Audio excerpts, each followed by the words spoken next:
ବିନା ଉଦ୍ୟମରେ ଉନ୍ନତି ଆସେନି। ଉଦ୍ୟମୀ ଦିଶଇ ଚାଲ, ଜାଲ ଖୋଲିବାକୁ ଛନ୍ଦି ମନ୍ଦି ହେଲେ ଖୋଲିଗଲେ ମିଠା ଫଳ।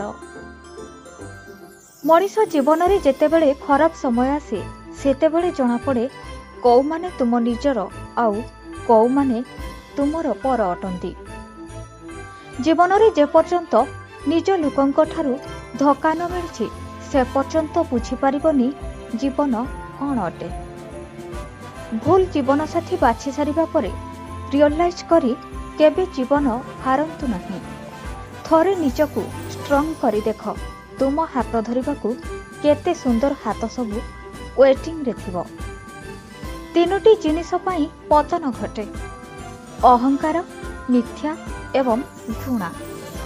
ତିନୋଟି ଜିନିଷ ଖୁବ୍ ମୂଲ୍ୟବାନ ଅଟେ: ପ୍ରେମ, ଆତ୍ମବିଶ୍ୱାସ ଏବଂ ବନ୍ଧୁତ୍ୱ। ସେ ଜୀବନର କିଛି ମୂଲ୍ୟ ହିଁ ନଥାଏ ଯଦି ଅନ୍ୟର ଉପକାରରେ ନ ଆସେ। ସଫଳତାର ପାହାଚ ଚଢ଼ିବା ସହଜ ଆଦୌ ନୁହେଁ। ଅଳସୁଆ ଲୋକ ଏକଥା ବୁଝିପାରନ୍ତି ନାହିଁ।